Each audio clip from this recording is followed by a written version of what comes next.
That night brought out against fog its grid of gambits, each street a perfect winter, dissembled, pure effect.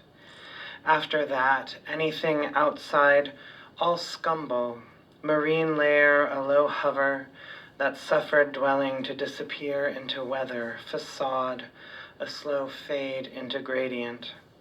His death felt like that.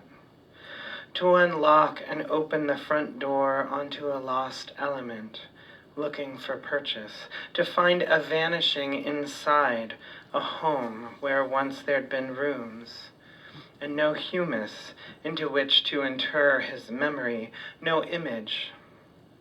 From 50 miles away, 1,000 feet below the field I love, I tried to remember how spring undoes the year like a knot, how winter haze flat thin cover turns gold, gray beneath rain, keeps close to ground the germinal heat, how grasses thread up through the remainder of what sowed them and help break it down.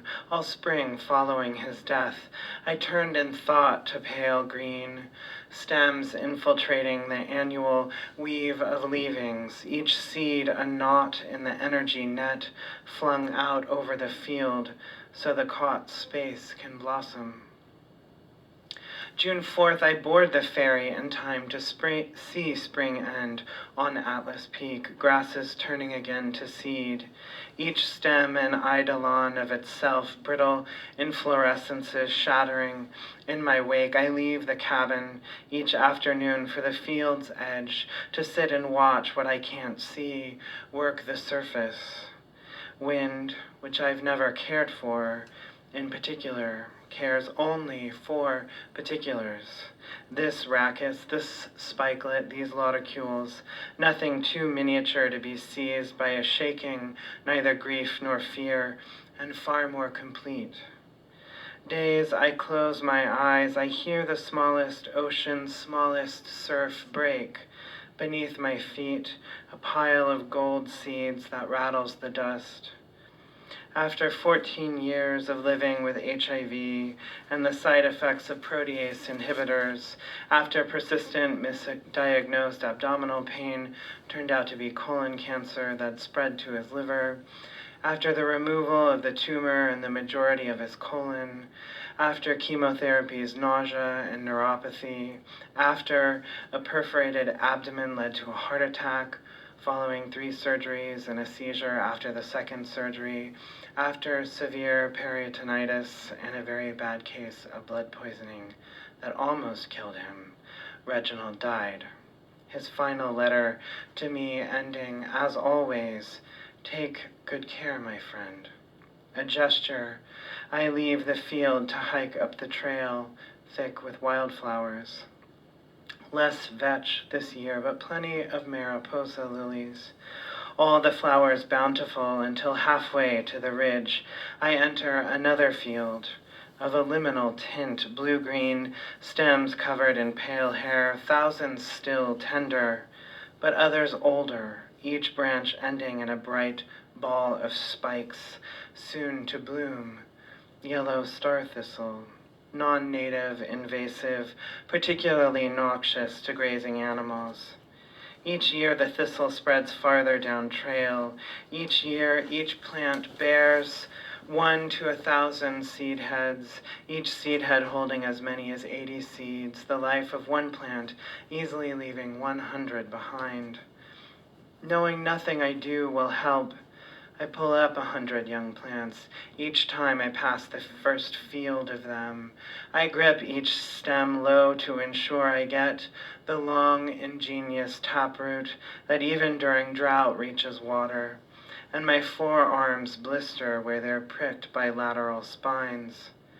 It might be bad morning to want the thistle gone, but I go on hating it. It seems an uncanny design ensures its slow destruction of an ecosystem. It chokes out healthy grassland flora, even kills grazing animals that might control its spread. Uncanny, it survives drought and thrives off wildfire both. Just a pretty weed, holistic in its grip of a habitat The thistle is not metaphor and extends into the future as far as I can see, easily filling the field I love. At its edge I stand, my skin a stipple of blisters. Something startles me where I thought I was safest, Whitman says. Now I am terrified at the earth. It is that calm and patient, as it undoes itself, undoing that toughens to give way relentlessly to nothing but its own propagation. The earth undoes itself as each life undoes itself. And to what end is what terrifies me, as after the hike I try with salve to soothe the blisters that deepen and weep weird, clear fluid.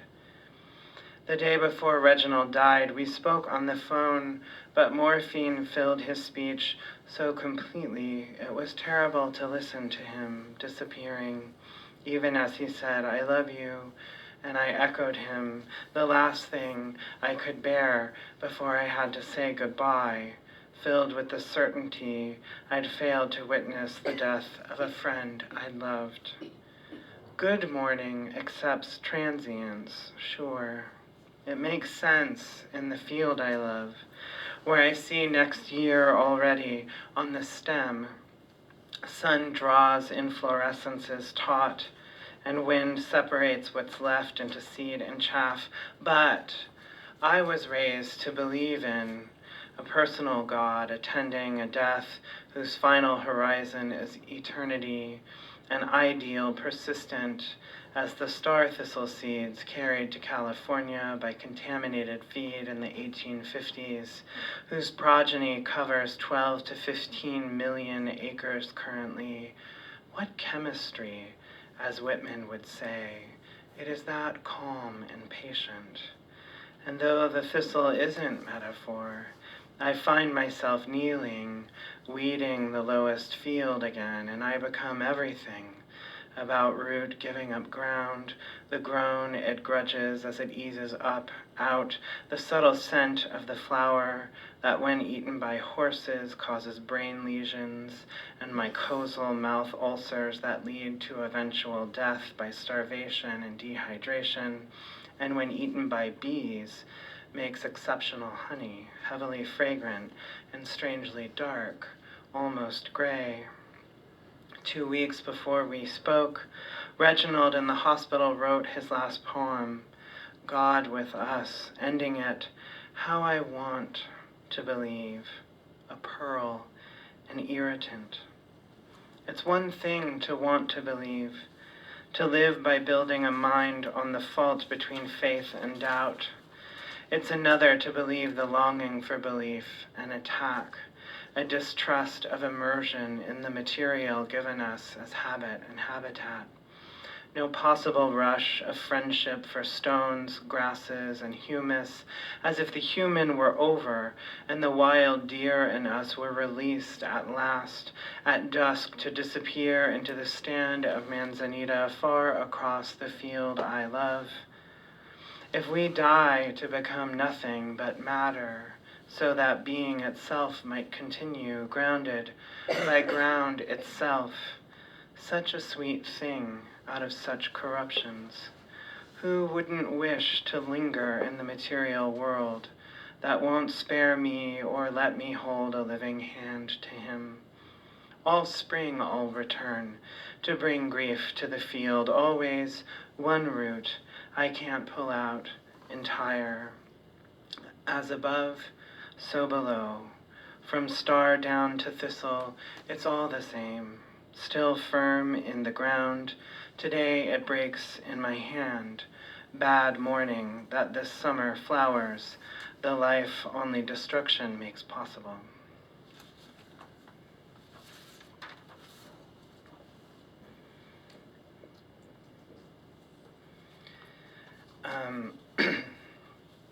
It's weird to bring that landscape to Ohio. I went to school in Indiana. My family's from Indiana, so it's not a foreign landscape to me, but I realized this is the first time I've read to an audience who probably has no idea what any of that looks like.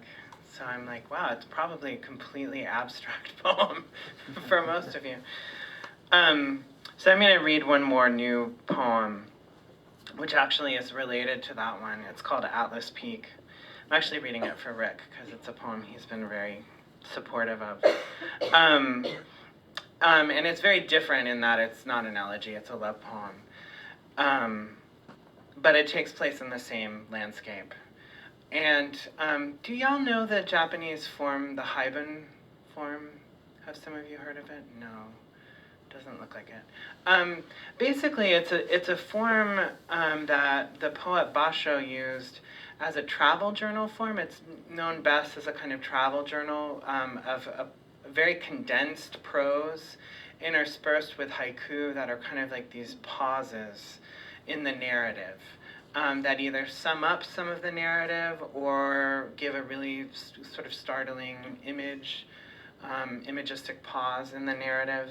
And I really love the form itself, and I really love Basho's particular book, The Deep Road to the North, or there's a lot of different, depends on the translation.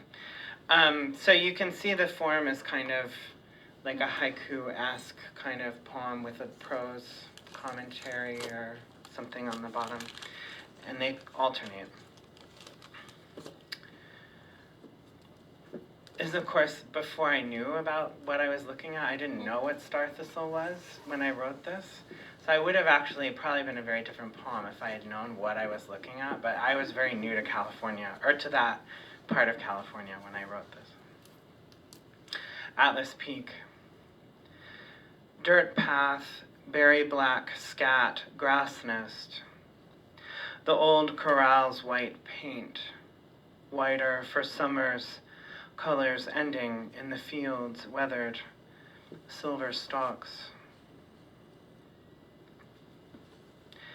Inside the red gate we paused, rust on our fingers. A chain held the path behind us, shut. Up, past the abandoned corral, through bracken, after a felled tree forked the way, rightwards up and even steeper lay the ridge. But we paused under a bare oak, where trucks had once stuck. Leaves gutted their ruts. We paused, day empty of horses. We, absent the sweetness of hay. Rocky, uneven, enclosed by chaparral, then opening onto pasture, our sightline belongs solely to path. Deer track lent color, umber and ochre. Rock, light struck, chips of scintilla. Bark, lichens mimic signature. It was like having to choose matter or the look of matter, and getting lost in the distance before a choice. We walked there, seeing the way scat contains hunger's evidence and residue, seed, fiber, fur, bone. Thus concentrated, vision became more. From the path, its fence seemed to enclose nothing, but over it, horizon of its own, we felt, held an inverted bowl. Eastward, the peak rose. To the west, over the plateau, the ridge crested and fell to the valley's trough. Left then unto meadow, unto countless contradictory crisscrossed winnowed ways across its acreage, left unto burrs and thistles slivering our shins, unto branch slap, unto scratch and sting and welt, left until upward dead end and backtrack led us to where the trees tilt split the earth we'd wanted to stand at the edge of, to where wander showed us sundown held in its crown. Horizon, its root in air. We paused again outside the gate. More than home, I desired the sleep-colored grasses, burnishing, turning silvers. I wanted to keep inside the shut eye the look of them, inflorescence spent and toppled bent stalk, wind handling their panicles, a dream arranged down to its smallest logic, This way dark and that way shine until there's only one way back. You called my name, and the moment stayed, the only scent, my face in your neck. So the corral enclosed, flattened, fanned out, something, pearlescent gray. If only it was our wish for it, where lately had slept, as our wish for the grasses, what was also its shape?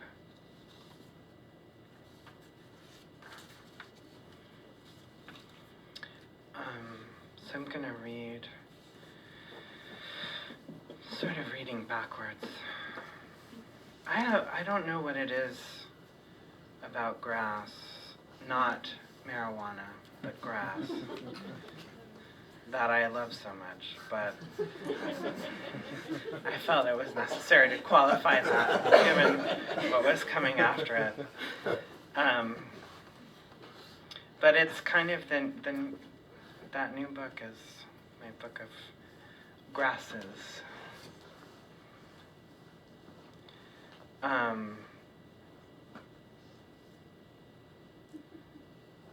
And Sitemap is a book that is in 4 parts, and each section is headed by a latitude and longitude. So each section's a different, meant to map a different place.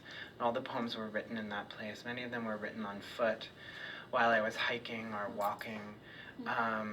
So I had a little notebook with me, and I would keep track of either the actual shape of the walk. Actually, you know, saying that. So I'm going to read a series of prose poems called Pilgrim that are actually, all of the poems in this book are drawn from that kind of method. They all came out of notebooks that I kept while I was walking.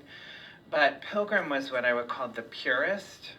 I tried not to keep, just for variety's sake, to keep my own narrative out of it as much as I could, to try and keep the eye as clear as I could.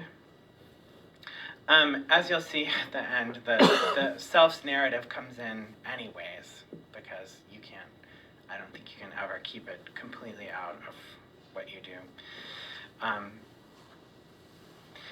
And you'll see or hear in the poem there's an arc from a more rural location to a more urban location. And it's called Pilgrim, and there's an epigraph I was raised very Catholic, and one of my favorite people that I read when I was a kid was Hildegard von Bingen, who was I was destined to be here in front of you. I was destined to be a poet. I was a 12-year-old who read Hildegard von Bingen, and thought, she's got the life. She's a nun. And she wrote her own botanical dictionary. She's so cool.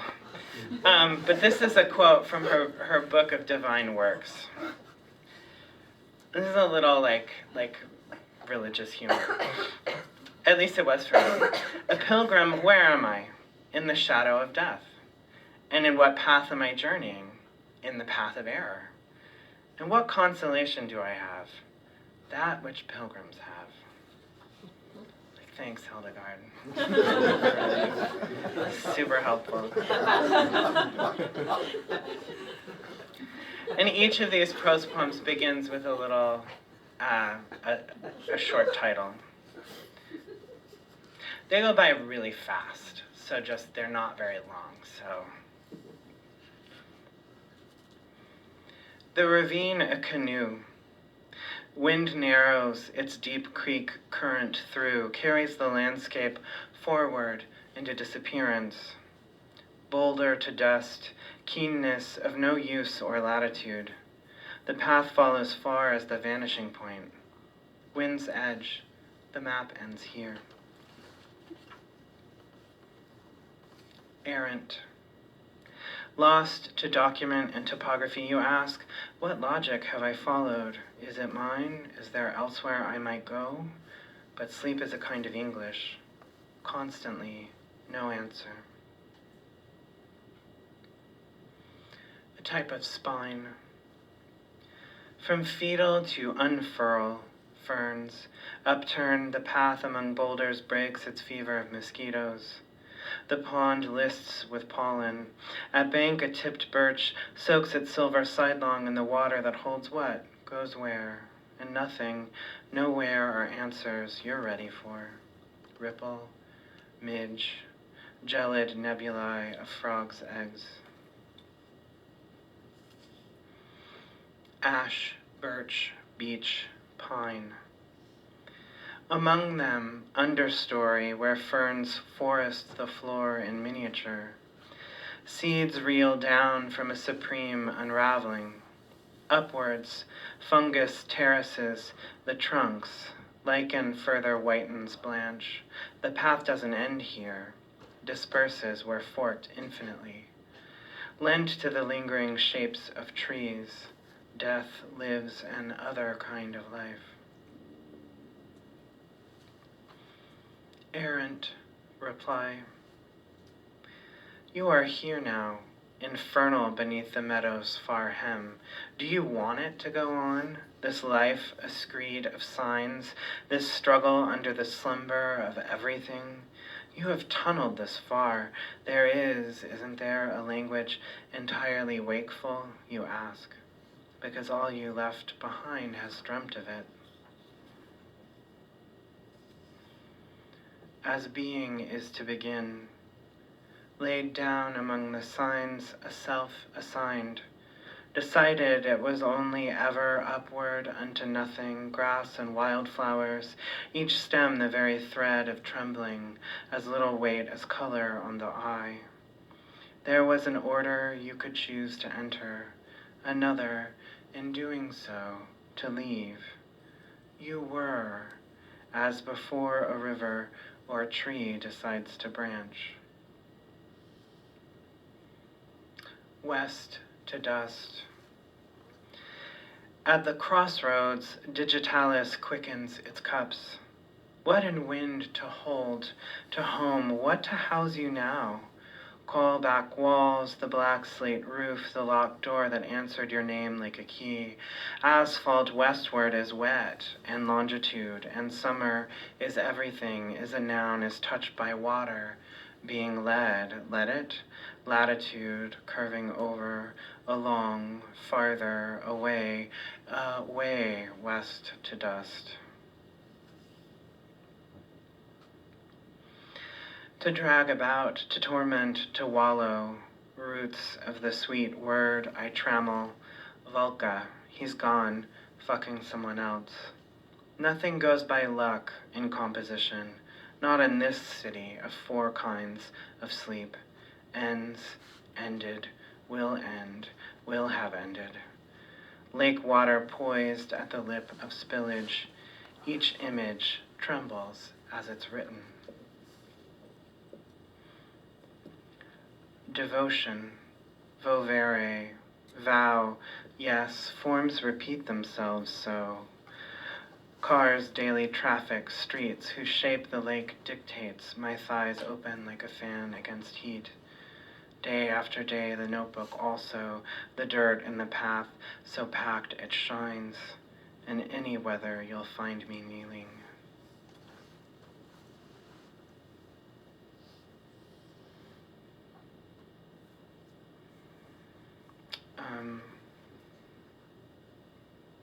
Okay. I think I'm going to read two more poems.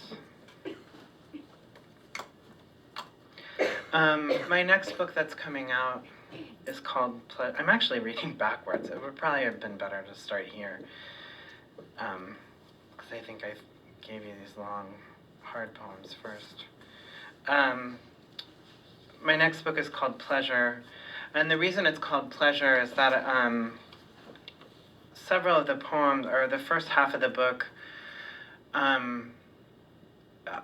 is a book-length elegy for my partner who died about 11 years ago. And the first half of the book, as I said, I was raised very religious. And when I came out, I pretty much rejected religion and spirituality entirely, because I had been very rejected by it and by my family. And when my partner died, I suddenly realized that I had absolutely no system by which to understand death at all. Like, I'd been raised in this very rigorously structured, cosmology, Catholic cosmology. So, like, I had a way of understanding or thinking about death. And without that, I had no real compass at all. I was like, there's this death thing. What is it? And what do I do with that? And how do I make sense of that? And so this book is essentially that, like, trying to figure out what to do with that. And it was my first love. And so I just started writing these poems that took Eden, the idea of an Eden, or a lost Eden as their occasion, because he was my first love, and he ended up being a kind of Adam figure in the book. And Eden is actually Hebrew for pleasure. So that's where the book gets its title. So I'm just going to read a couple poems from this book, and that'll be that. I'm going to leave you really totally happy. Actually. So I'm going to read you the first poem in the book, and then a couple others. This is called Dead House Sonnet.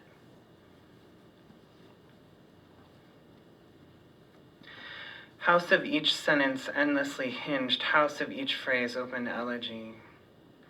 Entirely latches, exactly latches, hasps proliferant, endlessly opened of doors. Termini, effigies, each noun in a house, a nova of votives, wicks ashen burnt. Them, syntax like bark that smoldered the garden in winter, nasturtiums.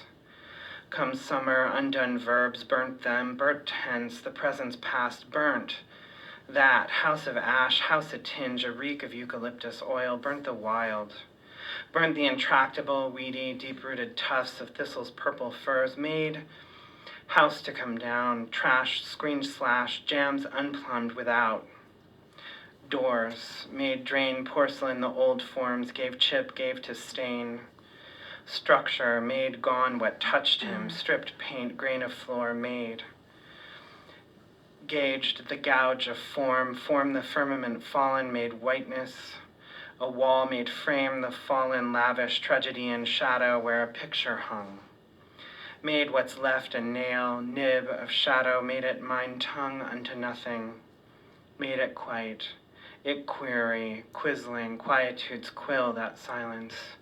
Writing, then sirens.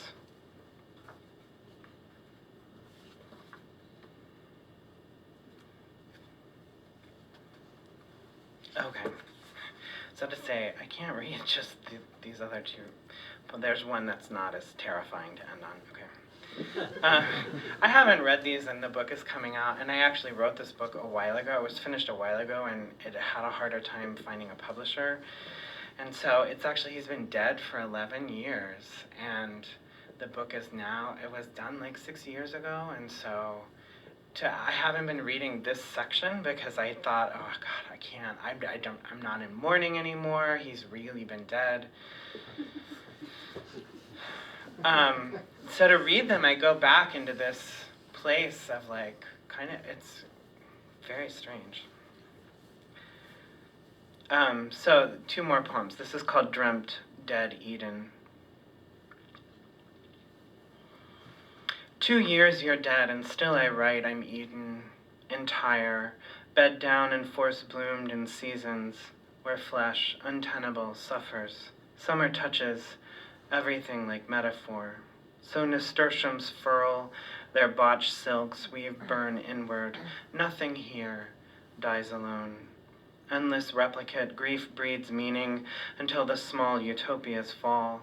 Love is written thus, and I the lapse between sign and dignified, Eden and awful. It writes, I cinder, I ash, marrow and 10 blackbirds risen, their thirst too shriven from brush, fire. Husband, nothing has touched me like this. Thighs ensconce my cock the way a garden decorates a grave, cold, flawless plot, no atom after you, and to what end? Come noon, what isn't a snake, soft, black as tarmac, heat, mirage, even roses sold roadside, ocean clutching its lip where waves stop and salt prospers their loss. I drop, The lyric voice, down where heat sequesters the cistern, comes up only thin rope, a tin bucket. What answer? The birds rasp and clamor. They complain like hinges. Their wings open doors and go nowhere. Skywards, oven beneath sun bakes its flat blue enamel, though I can write rain into the picture, hang its eaves-born susurrus outside the window, though I can make anything happen. Only the willow's taproot broods the fathomless under, the beneath, the where I can't tell of. Tell me, is pain the garden's only plan? Pain and the season failed. If I push words underground, their roots clutch and crust, gutter like candles. Thought tapers and snuffs, its thin wick sizzles. Dead, you die again. I walk the graveyard garden schemata.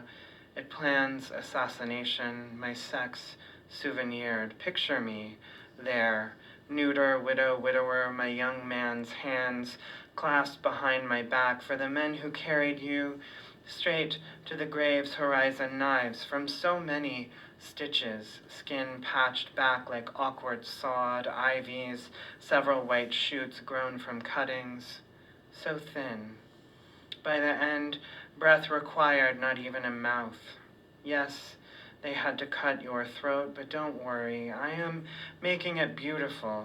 The tracheotomy's puckered flesh a flower, your voice drawn out by a thread, honeysuckle giving up its pistil. This is not just my need to control the image. I author this Eden to keep you near. Understand? Outside, the real garden withers too. The door warps, and on the hottest days won't let me out of the lyric, which can't keep anything alive. I'll tell you how I feel. Fuck the real. When I write butterfly, it's not ironic. It's a sweet name for a needle.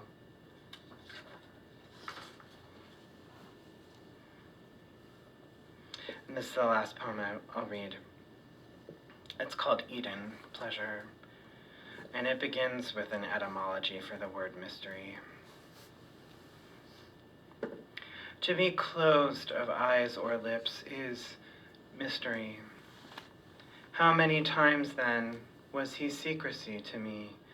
Adam kissed, closed as he was of thighs, so close and hipped, thick like roses, and was not knowledge greater for its eventual opening, a rose, not a rose, but a metaphor thumbed up and forefingered, the foreskin's calyx first slicked back, and thus blood crowning the flower full. What work does death do in the dark that I haven't already done? Tell me, how many times was mystery dying for it? And each time I went down on it, didn't I? Closed of eyes and lips, to cradle, crib, and seed like silt, to bury blood in my mouth, and rise up a garden. Thank you.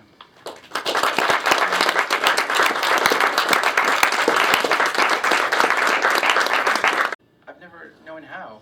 I always felt inadequate in the face of that subject matter. And then I had a revelation when I wrote that poem. It was the idea that the political is not segregated from your life, from your personal life. And so what happened was that I was writing this poem, and all of these elements of the personal kept creeping in. And so that was my discovery, that the political was not some subset of my life. It was deeply in it. And so, when I was writing about the political, I had to write about the personal. And all of these other poems came out of that kind of opening door in that poem. I feel that way about my poetry in a way, that there are these poems that you write wherein you say things that you didn't even know you wanted to say. And then it gives you permissions to say a whole lot of other things that you didn't realize you wanted to say as well. That was one of those poems. The Crew Cut poem was written after it. And I couldn't have written that poem without the Sarah Palin poem. That's a good question. Thanks. When you was relating to family, was this spontaneously, just say, yep, as you came out with your first poem in relation to art, you sort of built it on the family system of yours. Mm-hmm. And is that how you be creative? Is just take what you knowledge of your own personality? It's, you know what, it's a little bit of both. I like to tell my students that you want to write towards what you want to know. But that doesn't mean that, you know, you can't write about what you already have, because there are a lot of things in your life that you own but have no ownership of, and writing the poem is a way of kind of gaining that ownership. And in everybody's life, there are areas of your life that, this is a bad analogy, but it's like they're emotional Superfund sites. And you have to kind of like go in there and write about them the way other people run away from those kinds of things. And so, yeah, I mean, whether it's, in my personal life, I go towards them. Does that answer your question? Yeah, and then I'm thinking about Brad's poem being a naturalist in a sense, and evolving from his unique, pressures of living. Mm-hmm. And I'm just trying to see about this art. Is it all spontaneous, or do you think too much about it? Well, that's a good, yeah, I mean, I think for me, it's interesting. I mean, part of it, I think also it's true for me in listening to Rick's poems, like those poems have a lot more litany, a lot more repetition. Like I feel like Rick's forms changed and evolved to take in the political, I feel like. Yeah.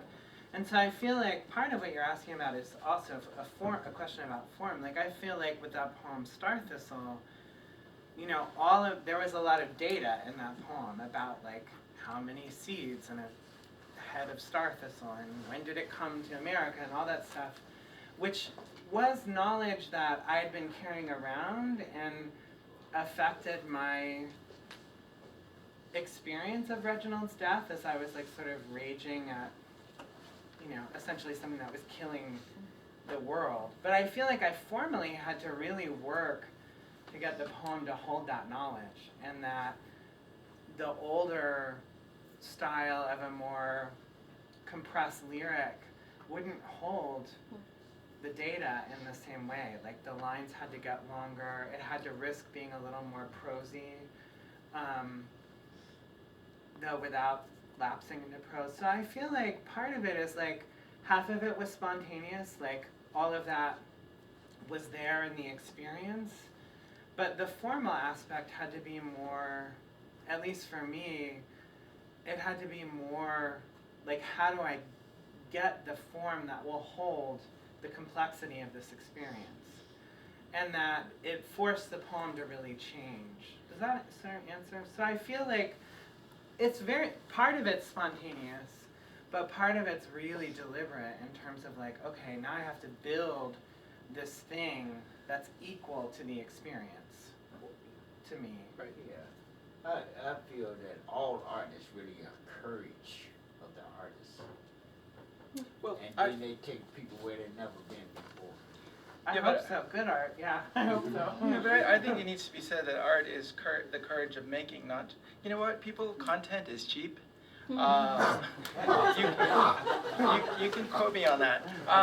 What's really... Not Rick is cheap, but content is Yeah, I can be cheap, but, No, if you are a sentient being, you generate emotional, psychological, physiological content.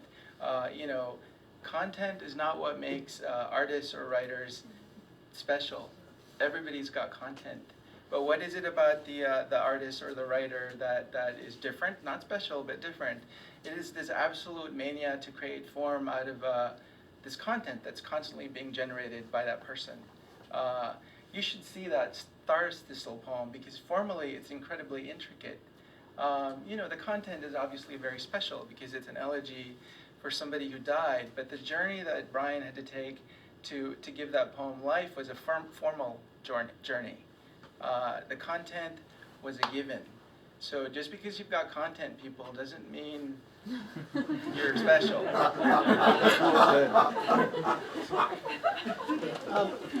Question. The thing about elegy is not just that because often, I mean, since it deals with someone dying, there's a content issue, but the other thing about elegy is its centrality to the history of poetry is such that it must be an extraordinarily intimidating form and genre to write in. I mean, one where you're always aware of the traditions of this form. Do you feel that way? How do you deal with that? I mean, what do you have to say about that issue? I would say, my really quick response is like, one of the central things for me in writing Pleasure was actually another elegy, was Tennyson's In Memoriam.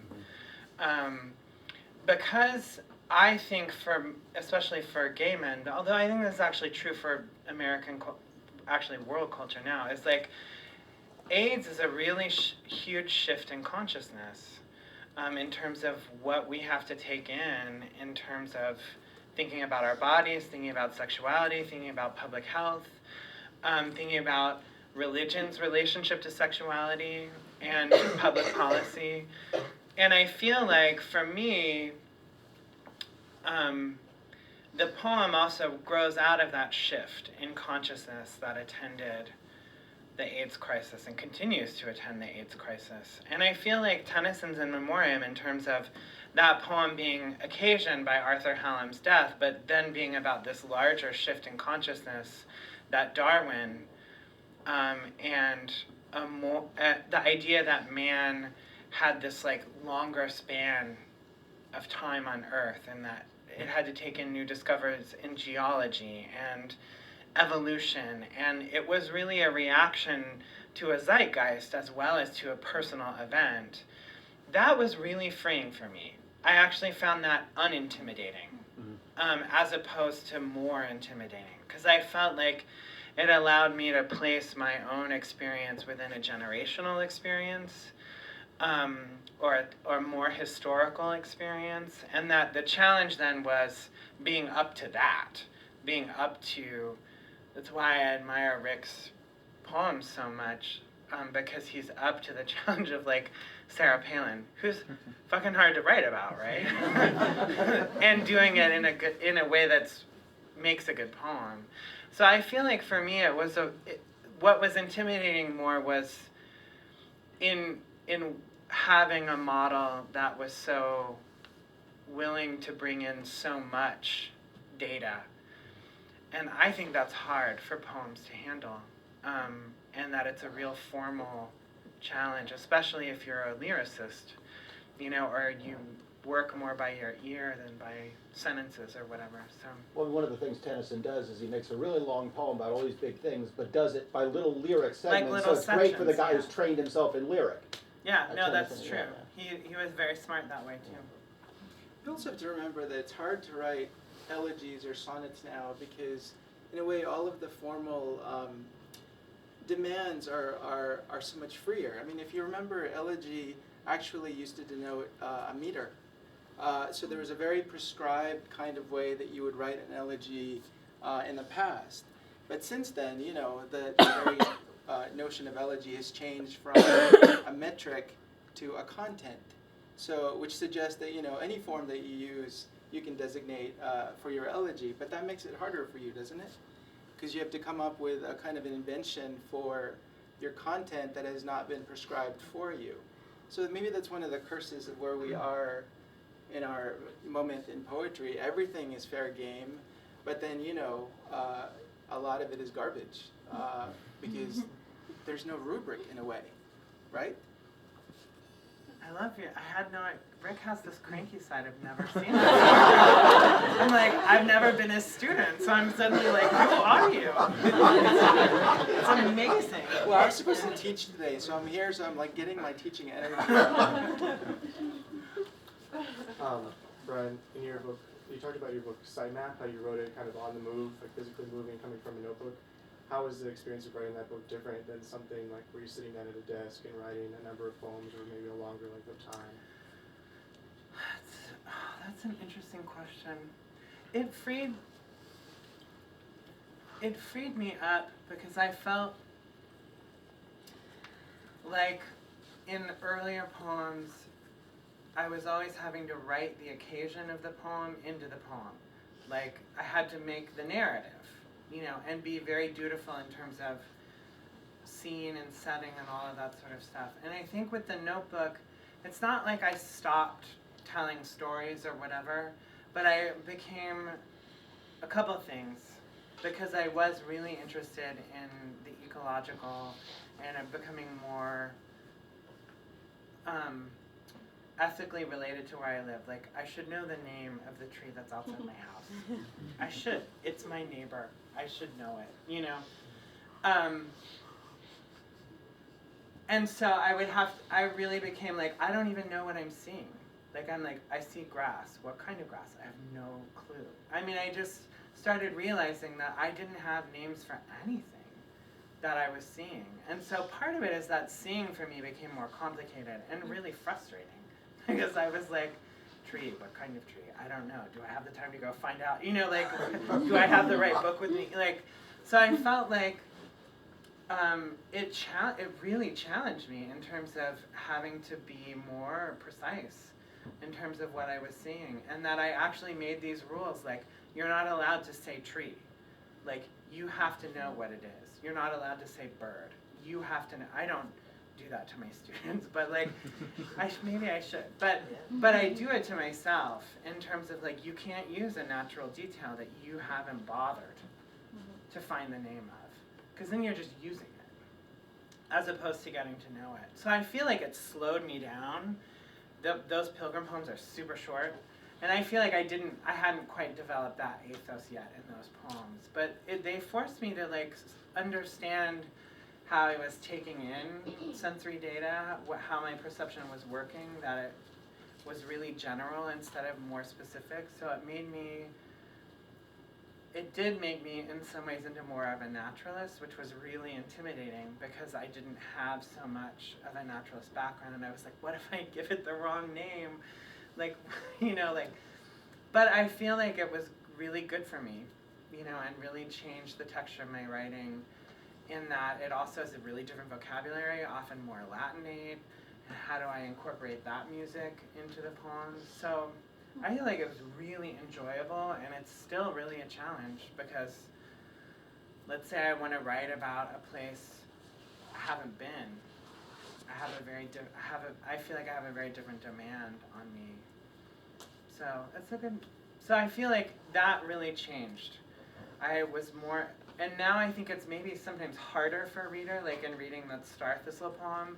Like, it's like, wow, if I'm so specific to a place, what if someone else can't see it? Because the names I'm using are so specific to the place itself, which is endlessly generative when I see it on the page. But Manzanita, wow, you probably don't know what that looks like. So it just occurred to me while I was reading, like, wow, this may not actually translate that well. So I think it also brings up other questions, too, in terms of maybe I have to set scene differently or do different kinds of work, but.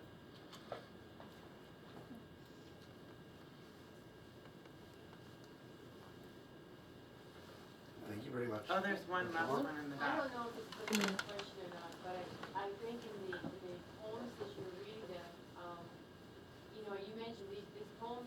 I'm sorry, this is Brian.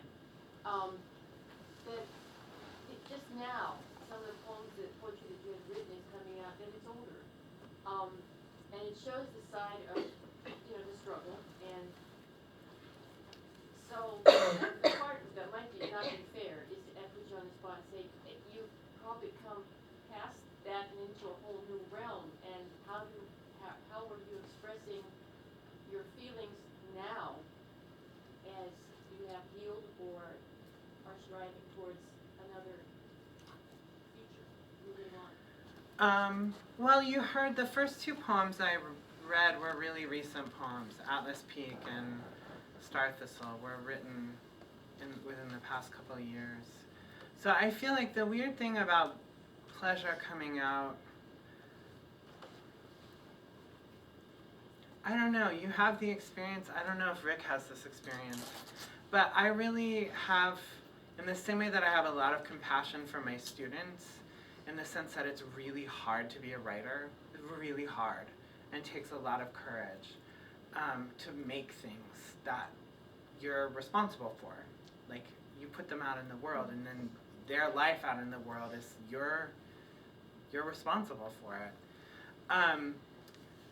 I look at some of the poems, even from Pleasure, which is more recent than The Room Where I Was Born, and I think, wow, these are really rough, or these are not as good as I would make them now. And I just have compassion for myself. Like, I didn't know. Like, I was writing through a really hard time, and I wasn't thinking as closely about couplets. You know, like, I have compassion for myself. I was in mourning. Am I a little embarrassed now? Maybe a little.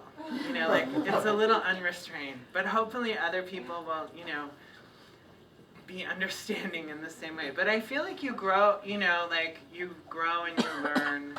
And in the same way that those of you who wrote earlier in your lives, or like in high school, or you have poems in your journals from when you were 7 or 8, you know, like, you just are like, wow, I was wanting to make even then, and isn't that great?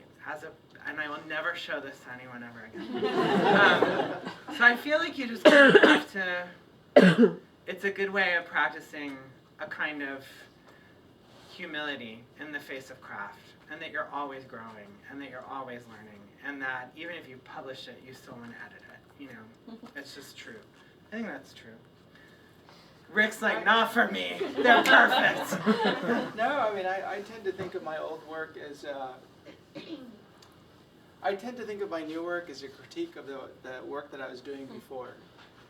So I have no compassion for that old work. That old work is like, you know, some old boyfriend you have, you own a t-shirt of that person, but you really don't want them around anymore. And the new boyfriend is much hotter. So I don't have that kind of compassion for the work. I'm not surprised. I'm just not surprised. But buy the books anyway. And that is all about the writer's life right there. It's everything you need to know. That is funny. Thank you for being such an awesome audience. Thank you. Yeah.